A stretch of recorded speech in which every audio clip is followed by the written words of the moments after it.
সাব্বাস বিএনপি, সাব্বাস সাব্বাস সাব্বাস সাব্বাস ডক্টর ইউনূস।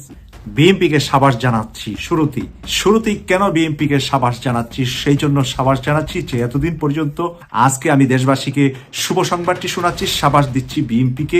অপেক্ষা করছিল মনে হয় আজকের এই দিনটি বাংলাদেশের 20 কোটি মানুষ। সেনাপ্রধানের আওয়ামী পুনর্বাসনের প্রজেক্ট ব্যর্থ হওয়ার মধ্যেই প্রফেসর ইউনূসের জন্য, বাংলাদেশের জন্য বিরাট আন্তর্জাতিক সুখবর আসলো। শুধু মাইল ফলক না, 50 বছরের ইতিহাসে সবচাইতে তাৎপর্যপূর্ণ।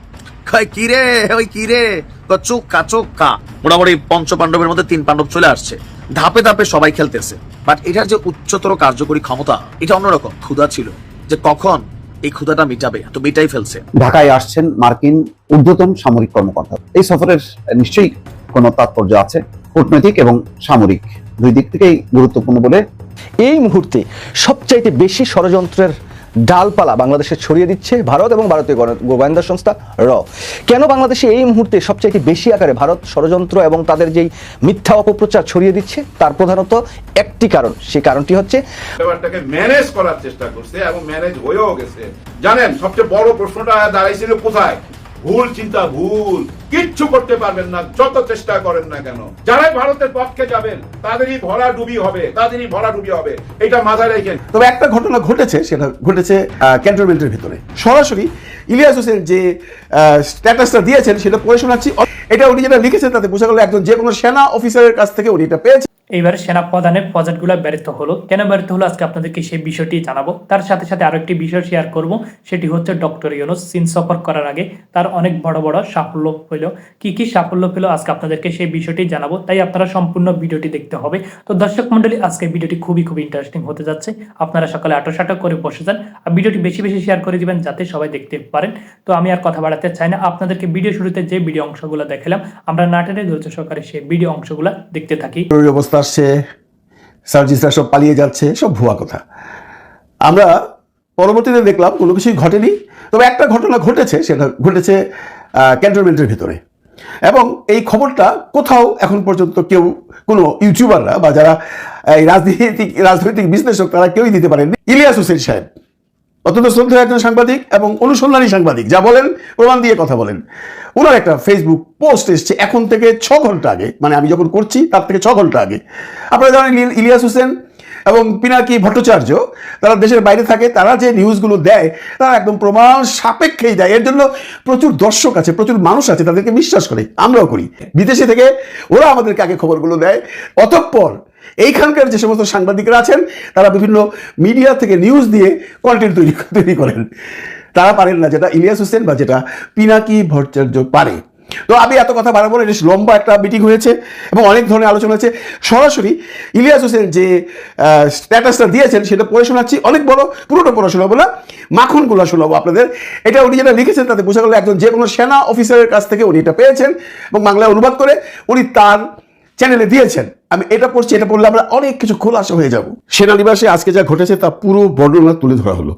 1 নম্বর, চিফ প্রথমেই সবাইকে ধন্যবাদ দিলেন সেনাবাহিনীর সবাইকে নিরলসভাবে এখন পর্যন্ত কাজ করার জন্য। তিনি বিশ্বাস করেন দেশ ও জাতি আমাদের অবদান আজীবন কৃতজ্ঞতার সাথে স্মরণ করবেন। তিনি সবাইকে ধন্যবাদ দিয়েছেন যে এত প্রভোকেশনের পরেও যে আমরা দায়িত্ব পালন করে যাচ্ছি সেজন্য। বললেন রিঅ্যাক্ট করো না, নবীর হাদিসে আছে রাগকে দমন করতে হয়। তখন এই ভদ্রলোক যিনি লিখেছেন উনি একটা কমেন্ট করেছেন, উনি লিখেছেন আমি ভেবে পাই না উনি এত কিছুর পরও উনার মধ্যে কোনো রাগ নেই, অভিযোগ নেই।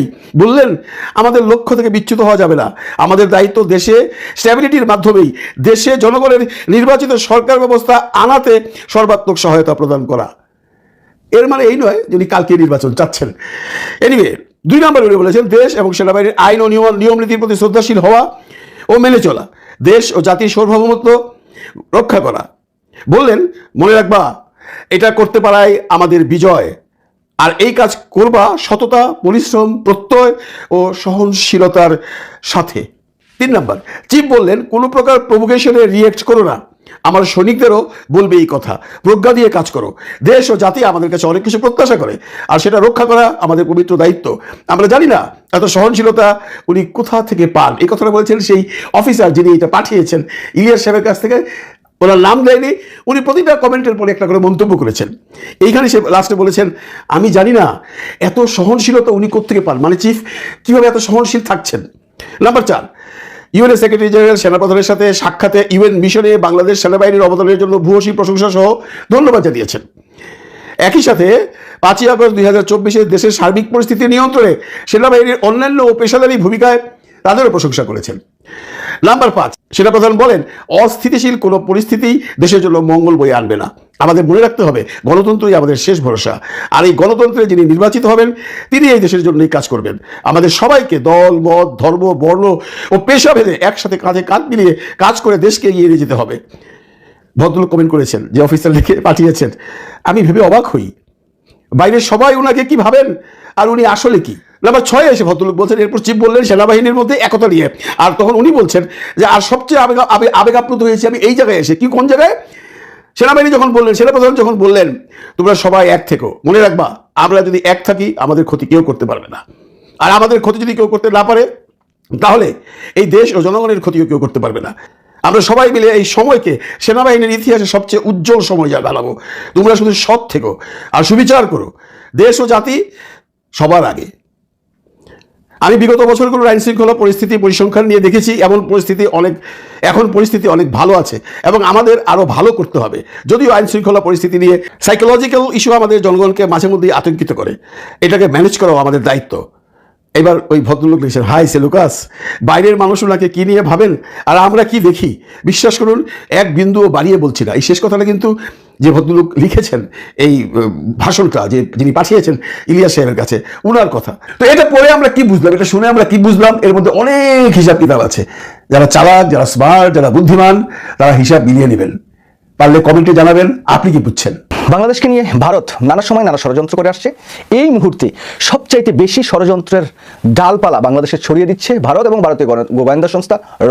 কেন বাংলাদেশে এই মুহূর্তে সবচাইতে বেশি আকারে ভারত ষড়যন্ত্র এবং তাদের যেই মিথ্যা অপপ্রচার ছড়িয়ে দিচ্ছে, তার প্রধানত একটি কারণ। সেই কারণটি হচ্ছে বাংলাদেশের অন্তর্বর্তীকালীন সরকারের প্রধান ডক্টর মোহাম্মদ ইউনূস চীন সফরে যাচ্ছেন 26 তারিখে।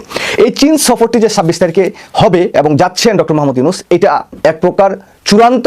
এখানে ভারতীয় আধিপত্যবাদ এবং ভারতীয় যত ষড়যন্ত্রই হোক না কেন, এই সফরটি থেকে ডক্টর মোহাম্মদ ইউনূসকে কোনোভাবেই সরানো যাচ্ছে না।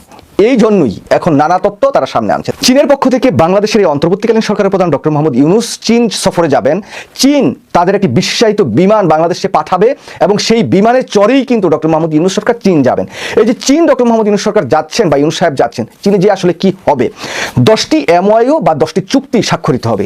যদিও সেটাকে চুক্তি বলছেন না বাংলাদেশ সরকারের পক্ষ থেকে, কিন্তু MOU বলছেন। কি কি চুক্তি স্বাক্ষরিত হবে এই বিষয়টি আমি আপনাদের সামনে তুলে ধরবো। এর আগে বেশ কয়েকটি ভারতীয় ষড়যন্ত্রের বিষয়ে আপনাদের সাথে একটু আলোকপাত করে নিতে চাই।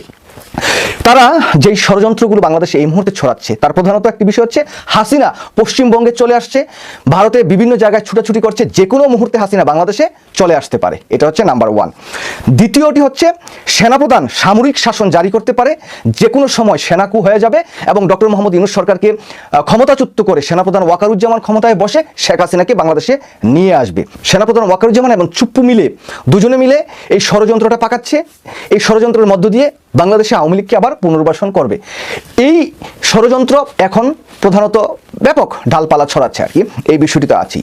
তো আমি যেটা বলতে চাই যে এই যত তৎপরতা ভারত এবং ভারতের গোয়েন্দা সংস্থা র করুক না কেন এবং যত মিথ্যা বিভ্রান্তিকর তথ্য তারা প্রচার করুক না কেন, এই সমস্ত বিষয়ে আসলে কান দেওয়ার তত একটা অবকাশ আছে বলে আমি মনে করি না। দেখুন, সেনাপ্রধান ওয়াকারুজ্জামান ছাত্র নেতাদের সাথে যে কথাগুলো বলেছেন, এটা SPR তারা স্বীকার করেছেন। সার্জিস হাসনাত আবদুল্লাহ তারা যেভাবে কথা বলুক না কেন, সে কথাটি হয়েছে। এটা আসলে ভিন্ন একটা প্রেক্ষাপট। সেনাপ্রধান আসলে রাজনৈতিক হস্তক্ষেপ করার মতো এই সমস্ত কথাবার্তা বলতে পারেন কিনা সেটা আলাদা একটা জায়গায় সরিয়ে রাখি। কিন্তু এই যে ডক্টর মোহাম্মদ ইউনূসকে ভয় দেখানো যে তুমি যদি দেশের বাইরে যাও তাহলে তুমি কিন্তু আর দেশে ফিরে আসতে পারবে না, সেনাশাসন জারি হচ্ছে, সেনাবাহিনী রাষ্ট্র ক্ষমতা দখল করে নেবে, এখানে শেখ হাসিনা ঢুকে যাবে, কলকাতা পশ্চিমবঙ্গে এসে টুপ করে বাংলাদেশে এসে ক্ষমতা দখল করে ফেলছে, এটি হচ্ছে আওয়ামী প্রপাগান্ডা। এবং শেখ হাসিনা এবং ভারতীয়দের যে প্রপাগান্ডা মেশিনগুলো আছে র, সেগুলো বাস্তবায়ন করছে কিছু উচ্ছৃঙ্খল আওয়ামী লীগারদের দিয়ে। এগুলোতে একদম কান দিবেন না। ডক্টর মোহাম্মদ ইউনূস চীনে যাবেন, চীন সফরে উল্লেখযোগ্য যেই MOU সাইন হওয়ার কথা সেগুলো হবে এবং চীন বাংলাদেশের সাথে 50 বছরের যে সম্পর্ক সেটাকে আরো সামনের দিকে এগিয়ে নেওয়া যাওয়ার তারা যে প্রচেষ্টা চালাচ্ছেন এবং তারা যে সম্মানটা ডক্টর মোহাম্মদ ইউনূসকে দেখাতে চাচ্ছেন, সেটা ভারতের যিনি রাষ্ট্রের প্রধান আছেন নরেন্দ্র মোদীকে এরকম কিন্তু তারা সম্মান দিচ্ছে না। সেই জন্য তারা আসলে ভয় পাচ্ছে। এই ভয়ের অনেকগুলো কারণ আছে। এখন সেই জায়গায় আছি। বাংলাদেশের সাথে চীনের কি এমন চুক্তি স্বাক্ষরিত হবে? প্রথম, কলকারখানা স্থাপন। চীনের বড় বড় শিল্প প্রতিষ্ঠানগুলো আছে, সেগুলো বাংলাদেশে এসে তাদের কলকারখানা স্থাপন করতে পারবে, যার মধ্য দিয়ে বাংলাদেশের যে বেকার যুবকরা আছে তারা চাকরি পাবে। অনেক ভালো একটি পদক্ষেপ। চীনের জ্বালানি কোম্পানিগুলো বাংলাদেশে বিনিয়োগ, মানে চীনের যত বড় বড় জ্বালানি কোম্পানিগুলো আছে তারা বাংলাদেশে আসবেন, বাংলাদেশে এসে তারা তাদের বিনিয়োগ বাংলাদেশে করবেন। এটা অত্যন্ত গুরুত্বপূর্ণ একটি বিষয়। চট্টগ্রাম বন্দরের সক্ষমতা বৃদ্ধি। দেখুন, চট্টগ্রাম বন্দরটি এক সময় ভারত অলিখিতভাবে দখল করে নেওয়ার মতো একটি অবস্থা তৈরি হয়েছে। তারা তাদের পণ্য এখানে খালাস করে তাদের বিভিন্ন জায়গায় নিয়ে যেত, বাংলাদেশকে ঠিক সেরকমভাবে কোনো টাকা পয়সা দিত না। এখন চট্টগ্রাম বন্দরটাকে আরও সমৃদ্ধ করা, সক্ষম করার জন্য চীন বা চীনের কোম্পানি সেই জায়গায় অর্থায়ন করবে, তারা সাহায্য সহযোগিতা করবে। এই জায়গায় বাংলাদেশের অনেক বড় মাপের উন্নতি হবে। তারপর হচ্ছে চিকিৎসা সহযোগিতা। বাংলাদেশের জনগণকে ভারত ভিসাই দেয় না যে ভারতে যেয়ে মানুষজন চিকিৎসা করবে। একটা সময় ভারত বাংলাদেশে প্রচুর মানুষ যেয়ে চিকিৎসা গ্রহণ করতো। যেহেতু ভারত এখন দিচ্ছে না, আমরা চীনের যে এখন আমরা চিকিৎসা করব, বাংলাদেশের একটি নতুন দ্বার উন্মোচিত হবে এই যে চিকিৎসা সহায়তার। তারপরে রোহিঙ্গা প্রত্যাবর্তন। রোহিঙ্গারা বাংলাদেশে আছে, আপনারা জানেন যে রোহিঙ্গা যে বাংলাদেশে আছে তাদেরকে প্রত্যাবর্তন করতে হলে চীনের মতো একটি পরাশক্তির সাহায্য দরকার। কারণ এই যে বার্মাতে এখন যে অস্থিতিশীলতা চলছে এবং যেই দুটি গ্রুপ, সরকার এবং যেই গ্রুপগুলোর মধ্যে সংঘর্ষ হচ্ছে, এই দুই গ্রুপের সাথে কিন্তু চীনের ভালো সম্পর্ক। যেই ক্ষমতা আসুক, যেভাবে আসুক না কেন, চীন একটি প্রভাব বিস্তার করতে পারে তাদের সাথে। সুতরাং যদি তাদের সাথে আমাদের এই চুক্তিটি সম্পন্ন হয়, চীন যদি আমাদের সহায়তা করে, রোহিঙ্গা যারা বাংলাদেশে আছে তাদেরকে তাদের দেশে ফেরানোর জন্য পর্যাপ্ত আমরা সুবিধা নিতে পারবো, বেনিফিট নিতে পারবো। তারপরে আসে উল্লেখযোগ্য বিষয় হচ্ছে তিস্তা ব্যারেজ, যেটা চীন বাংলাদেশে করতে চাচ্ছে। মানে ভারত তো আমাদেরকে তিস্তার কখনো পানি দেয়, কখনো দেয় না, আর বর্ষা মৌসুমে পানি ছেড়ে বাংলাদেশকে ভাসিয়ে দেয়। যদি এই তিস্তা প্রকল্পটা বাস্তবায়ন করা যায় তাহলে বাংলাদেশের অনেক লাভ হবে এবং আমরা বর্ষা মৌসুমে আমাদের পানি দিয়ে আমাদের বাংলাদেশকে ভাসিয়েও দিতে পারবে না। আর আরেকটি বিষয় হচ্ছে কি, আমরা শুষ্ক মৌসুমে পানি ধরে রেখে আমাদের স্বাভাবিক যে কার্যক্রম সেটা আমরা বজায় রাখতে পারবো। তো সেই বিষয়টি নিয়েও উল্লেখযোগ্য একটি পদক্ষেপ আসবে। তারপরে হচ্ছে সামরিক সহায়তা। চীন ইতিমধ্যে বাংলাদেশকে অনেক সামরিক সহায়তা দিচ্ছেন এবং এই চুক্তির মাধ্যমে যদি এমওইউ সাইন হয় বা চুক্তি সম্পন্ন হয় তাহলে আমরা চীনের কাছ থেকে আরো ভালো সামরিক সহায়তা পাবো। সেই সহায়তাটা ভারত কোনো ক্রমে চাচ্ছে না যে বাংলাদেশে আসুক। সেনাবাহিনী প্রধান জেনারেল ওয়াকারুজ্জামান কি বাংলাদেশে সেনা শাসন চাচ্ছেন, নাকি বাংলাদেশের জনগণ সেনা শাসন চাচ্ছেন, নাকি আওয়ামী লীগের গুজব সেলের সদস্যরা সেনা শাসন চাচ্ছেন? এ নিয়ে এখন দেশি বিদেশি বিভিন্ন জায়গায় মিডিয়ায় বর্ণনা চলছে। বাংলাদেশে সেনা শাসনকে উস্কে দেওয়ার জন্য কয়েকটি অঙ্গে কাজ করা হচ্ছে বিভিন্ন জায়গা থেকে। যেই কর্নারগুলো থেকে কাজ করছে তার মধ্যে অন্যতম একটি কর্নার হচ্ছে ভারত। ভারতের বিভিন্ন গণমাধ্যম বিভিন্নভাবে উস্কে দিচ্ছে বাংলাদেশের জনগণ নাকি সেনা শাসন চাচ্ছে, সেনা শাসনের জন্য নাকি বাংলাদেশে মিছিল হচ্ছে এবং এই মিছিল করে নাকি সেনা শাসন আমরা আনতে চাচ্ছি। বাংলাদেশে যে কোনো কাজ যে কোনো মূল্যে তারা তাদের মাধ্যমে পরিচালনা করতে চায়, তার অন্যতম একটি প্রমাণ হচ্ছে আজকের এই সেনা শাসন বিষয়ে তাদের অতিরঞ্জিত মন্তব্য এবং বক্তব্য। আমার জানা মতে এখন পর্যন্ত বাংলাদেশের সেনাবাহিনী থেকে শুরু করে দেশপ্রেমিক সেনাপ্রধান থেকে শুরু করে কেউ বাংলাদেশে সেনা শাসনের পক্ষে না, সেনা শাসন আসার সুযোগ নেই। আমি সবসময় বলেছিলাম যে 5ই আগস্ট একমাত্র মুখ্যম সময় ছিল যেই সময় বাংলাদেশের মানুষ হাসিনা থেকে মুক্তি পেয়ে যে কোনো ডাল ধরতে তারা প্রস্তুত ছিল, হোক সেটা সেনা শাসন, হোক সেটা ভিন্ন শাসন, হোক সেটা জরুরি অবস্থা, যাই হোক না কেন জনগণ সেটাকে মেনে নিত, কারণ হাসিনার কাছ থেকে মুক্তি পেয়েছে। হাসিনার কাছ থেকে মুক্তি পেয়ে 8 মাস পরে সেনা শাসন আসার মতো দেশেরও যেমন পরিস্থিতি নেই, জনগণের ভিতরেও সেরকম কোনো আকাঙ্ক্ষা নেই। তাহলে কারা এই বাংলাদেশের সেনা শাসনকে উস্কে দিচ্ছে? আমি গত কয়েকদিন যেটা অবজার্ভ করলাম, বাংলাদেশে বেশ কিছু জায়গায় আওয়ামী লীগের প্রতাত্তা যারা আছেন, যারা আওয়ামী লীগের মধ্যে সুবিধা ভোগ করে বিভিন্নভাবে অর্থ সম্পদ লোপাট করেছেন, নিজেদেরকে বিশাল বিশাল কেস মামলার মালিক হয়েছেন, খুন খারাপির সাথে সম্পৃক্ত ছিল, এই মানুষগুলো ভাবছে যে বাংলাদেশে যদি সেনা শাসন আসে হয়তো ডক্টর মোহাম্মদ ইউনূসের চাইতে ভিন্ন কোনো কিছু চরিত্র এখানে তারা করতে পারবেন, তথা অ্যাটলিস্ট আপনার ঘর ভাঙতে পারলো, আপনি নির্বাচন থেকে দূরে থাকলেন, ক্ষমতায় আসলেন না, 2-3 বছরের পরে আওয়ামী লীগ হয়তো আবার নতুন করে আসার একটা স্বপ্ন বুনতে পারে। এরকম বিভিন্ন সমীকরণ করে তারা সেনা শাসনের পক্ষে, এবং তারা এই সেনা শাসনটা মূলত পজিটিভ সেন্স থেকে পক্ষে নয়। তারা চায় বাংলাদেশে যে কোনো মূল্যে এটা দিয়ে একটা অরাজকতা, যাতে করে এই সেনা শাসনের উপর ভিত্তি করে বাংলাদেশের মানুষ আবার ফুঁসে ওঠে। এই ফুঁসে ওঠার পরে আবার সবাই যাতে বলে আগেই ভালো ছিলাম, তথা শেখ হাসিনার শাসনামল, এখন আবার সেনা শাসন, আবার মিছিল মিটিং শুরু, হরতাল অবরোধ শুরু, এই জিনিসগুলো তারা করাতে চাচ্ছে জাতির কাছে প্রমাণের জন্য। কিন্তু বাংলাদেশের সেই সুযোগটা এখন আর মনে হয় বিন্দুমাত্র নেই যে সেনা শাসন আর আসবে। আপনারা জানেন গতকালকে হঠাৎ করে সারা বাংলাদেশে গুজব উঠলো যে সেনাবাহিনীর প্রধান দায়িত্ব নিচ্ছেন ডক্টর মোহাম্মদ ইউনূস পালিয়ে যাচ্ছেন, এবং পালিয়ে গিয়েছেন, অনেকে এভাবেও প্রচার করেছেন। সবচেয়ে অবাক হয়েছি বাংলাদেশের অনেক দেশপ্রেমিক যারা মূলত বাংলাদেশের জন্য লড়াই করেছেন, ফ্যাসিবাদ বিরোধী আন্দোলনে লড়াই করেছেন, সংগ্রাম করেছেন, এরকম অনেক অনলাইন ইউটিউবার, অ্যাক্টিভিস্ট, তারাও পর্যন্ত আমার কাছে মনে হচ্ছে সেনা শাসনকে উস্কে দিচ্ছেন। যে কোনো মূল্যে সেনা শাসন যদি চলে আসে তাহলে তাদের হয়তো কোনো না কোনো পারপাস সাফ হচ্ছে, বা বাংলাদেশে তারা যে কোনো মূল্যে এই পরিস্থিতিটাকে শান্ত শুষ্ক মনে হয় দেখতে চাচ্ছে না। কারণ আমরা দেখলাম অনেকেই ইতিমধ্যে মন্তব্য করেছেন সেনাবাহিনীকে নিয়ে কিন্তু আমি বারবার জনগণকে আশ্বস্ত করতে চাই, বাংলাদেশে সেনা শাসন আসবে না, আসার মতো পরিস্থিতি এখন বাংলাদেশে নেই। এই সেনা শাসনটা তিনটি শ্রেণীর গ্রুপে চায়। এক, ভারত বাংলাদেশে অশান্তি সৃষ্টি করার জন্য।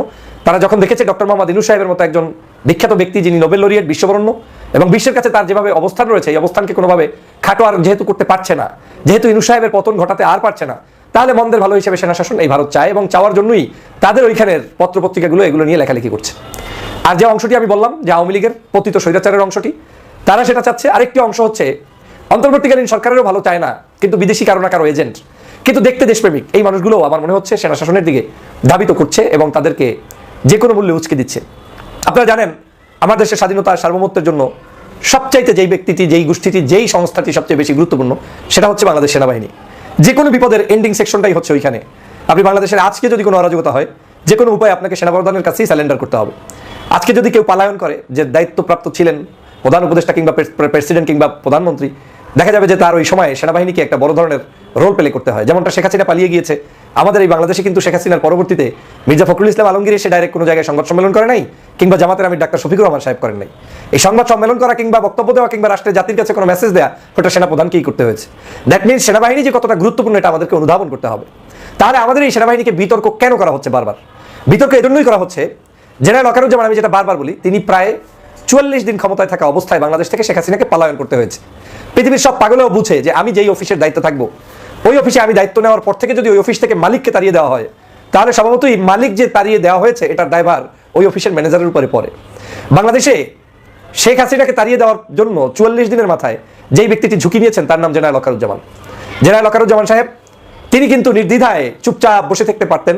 হয়তো অনেক মানুষ খুনাখুনি হতো, আহত হতো, নিহত হতো, এবং একটা পর্যায়ে হয়তো আন্দোলন স্থগিত হতো, কিন্তু এটা আবার হয়তো জ্বলে উঠতো 2 বছর, 1 বছর, 3 বছর পরও লাগতে পারত। কিন্তু জেনারেল ওয়াকারুজ্জামান সাহেবের কারণেই আমরা কিন্তু সেদিন মুক্তি পেয়েছিলাম। এবং 5 তারিখ থেকে আজ অদ্যাবধি পর্যন্ত আমি কিন্তু একই সুরে কথা বলছি যে এই দেশের ক্লান্তি থেকে মুক্তির জন্য যারা যারা ভাইটাল ভূমিকা পালন করেছে, তার মধ্যে নাম্বার 1 স্টুডেন্ট, পলিটিক্যাল পার্টিস, দেন আপনার সিপাহী, এই যারা আর্মির বিভিন্ন ধরনের সৈনিকরা রয়েছেন, এরপরে বিভিন্ন শ্রেণী পেশার মানুষরা আমাদের এখানে সম্পৃক্ত হয়েছে, আলেম ওলামা, নায়ক নায়িকা, গায়ক, শিল্পী, সাহিত্যিক, কবি, সাংবাদিক, সবাই আমরা এই কাজে অংশগ্রহণ করেছি।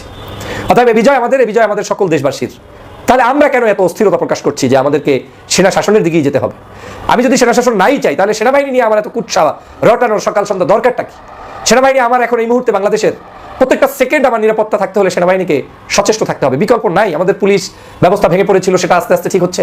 এই সব কিছু বিবেচনায় আমার কাছে মনে হচ্ছে বাংলাদেশের